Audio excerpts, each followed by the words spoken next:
Good morning, good afternoon, or good evening. Whatever time it is when you hear this message, I pray that you are poised to receive, to accept, and to respond to words of wisdom. Ashe. There's a verse of Ifa that tells us of a young girl named Medie. And Medie, we can assume, was maybe in her early 20s or something like this, maybe her late teens. But Medie was coming of age and was anxious to demonstrate her independence along with her peers. And so the time came where her peers were about to go and do some selling. They were going to sell some fruit in the market to make money.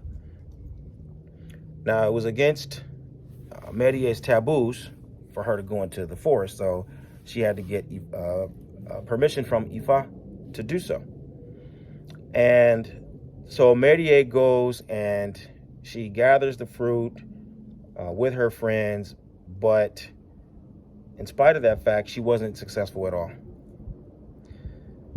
And she ended up only coming away with one fruit. Her friends gathered up to 70 fruits, and she only gathered one, which means she was going to have nothing to sell in the market. She was not going to make any profit anyway. She may have sold her one fruit, but she wasn't going to make any profit. So Medie ended up losing that one fruit, which took her further off course, and she ended up in the palace of Olotumare, demanding her fruit. But because she had consulted Ifa and made sacrifice before she embarked upon this journey, while she was there in the palace of Olodumare, Eshu showed up in the form of a rat. And Eshu instructed her on a test that Olodumare was going to give her. And when the test came, Medie took the information and the advice that Eshu had given to her, and she was able to pass the test. And as a result, Medie was blessed abundantly, more than she could have ever hoped to be blessed by gathering up this fruit. And so one of her friends saw how Medie was blessed, and she demanded that Medie tell her what happened. And so Medie explained to her what happened, and her friend then rushed to just replicate the steps that Medie had gone through in order to try to replicate the outcomes. But because she was just focused on the outcomes, she was just going through the motions. She wasn't really engaged in the process that Medie was involved in. And so when it came down to it, she was so eager to get the outcomes that she deviated from the rules, and instead of being blessed, she was very painfully cursed. And I relate that particular story because we're in this really pivotal place within Orisa lifestyle, particularly for African Americans who are on the path, African Americans who are becoming aware of the path, and then even more urgently, those of us who are just starting to seek the path out. And this is the danger that I'm highlighting in this particular verse. When things, you see, Orisa works. It's a real thing. It really works. You get outcomes. You get benefits. You get blessed. You get wisdom. Things happen that affirm for you the reality of our ancestral promise. Things manifest for you that affirm in concrete, tangible terms the support and the guidance and the power of the Orisa. But it's because it works that Orisa lifestyle then starts to attract too many people for the wrong reasons. Too many people are outcome driven, and so they bypass or they minimize the significance of the steps that go into the process of establishing a practice and adopting the lifestyle. People are too keenly focused on getting what they want and not awakened enough to the process of transformation that has to take place in order to become who you're destined to be. And that is the trouble that we're facing right now. Now, you couple that with the economic reality of the United States juxtaposed against Nigeria. And so you get people in the United States who are eager, who want outcomes, and you get people in Nigeria who desperately need money. And so you start to get this process of people who are willing to pay to get what they perceive to be the desired outcome. And it doesn't work that way. It does not work that way. And so what I really want to urge my people to do is take your time, go slowly, be patient, really and truly understand the value of your destiny and the process that is necessary for you to fulfill that destiny. I always come out into nature to help remind myself of the true nature of destiny. Man, a forest doesn't come to be. There's no overnight. There are no shortcuts to create a forest.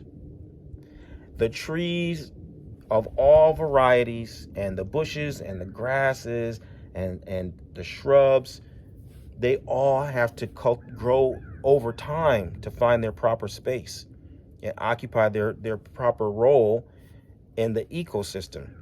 You can't shortcut. Even if you were go out and just start planting one of each in your front yard, it wouldn't create a forest. It takes generations to create an actual forest, which is an ecosystem. So it is with your destiny. It takes time. You can't take shortcuts. You can't bypass one step or another. You can't just go through the motions and become who you're destined to become. It takes time. If you just look at a single tree, the lifespan of a tree from seed to tree to blossom to fruit to seed, it takes time. There's nothing you can do to circumvent that, right? So take your time on the path. Learn what the proper steps are.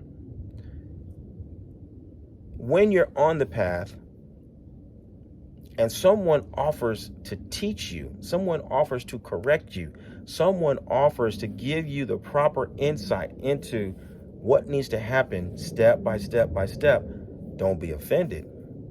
This is another particular aspect of the American mindset which makes it difficult for us to become, let's say, bilingual. This is something I know as a language instructor.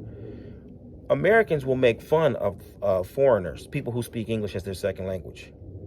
People who speak English with a heavy accent, we look down upon them. It's a bias that's built into the American, worldview. A person who speaks with a heavy accent is not intelligent. He could not be as intelligent as I am because he doesn't speak English. So foolish. It's so foolish, No, this person speaks with an accent because he has come to another country and he's willing to try. He's going to speak as much English as he possibly can to get the job done, to get his money, to make progress for himself and his family.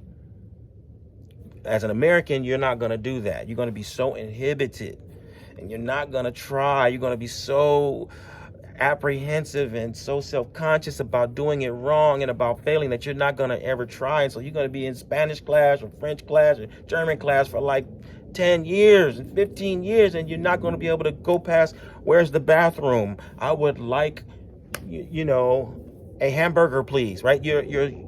Because it's this inhibition that we have as American people to take risks and be wrong. We take it so personally when people correct us. When people give us guidance and instruction, they become enemies. They become, people who don't like us. It becomes all personalized. When that isn't the case, you should be delighted that somebody is making time and effort to correct you. Granted, sometimes people's approach isn't as nice or tactful as it could be. I've been on the receiving end of harsh criticism. I know that people can be, Some people have bad mind. They're not even trying to help you, but they're telling you the truth. And so if it's true, you examine yourself and you examine the situation. You say, actually, that's right. Let me fix that. Thank you for, putting me up on where I had a hole. I had a hole in my sock. I had a booger in my nose. Thanks for letting me know. Right? But that's where, that's where wisdom takes over and overcomes our vanity. And so I want to urge my people, look for opportunities to learn, seek opportunities to grow, constantly put yourself into a position where you can be exposed to quality instruction, training, guidance, and correction. That is the only way that you're going to progress in this tradition, because this is a person-to-person tradition. This isn't something that you're going to learn in a book. This isn't something that you're going to learn through, meditation. You're not going to learn this tradition through intuitive seeking. If you want to learn Orisa lifestyle, and you do, you've got to humble yourself. And you've got to be open and receptive to guidance and teaching and correction from people who actually know what they're talking about. And so, again, I just got to urge people, right? Really seize this opportunity. As you see Orisa work, don't take shortcuts. As you see, evidence that Orisa is a real thing, you find something here that appeals to you, go step by step. Follow the protocol. And let somebody teach you. And this is essential to helping you to live the medicine, right? So I'm looking for leaders. I'm always looking for leaders. That's my quest. I'm looking for leaders. I'm searching for leaders, people who want to improve the world through positive influence. If you're one of those people, I want you to go to obafemio.com, go to orisalifestyle.com, find out how my programs, my books, my social media content, find out how I can help you take your practice and your life to the next level. Until then, I wish you well, and I look eagerly forward to meeting you and working with you. Aboro aboye, aboshishe.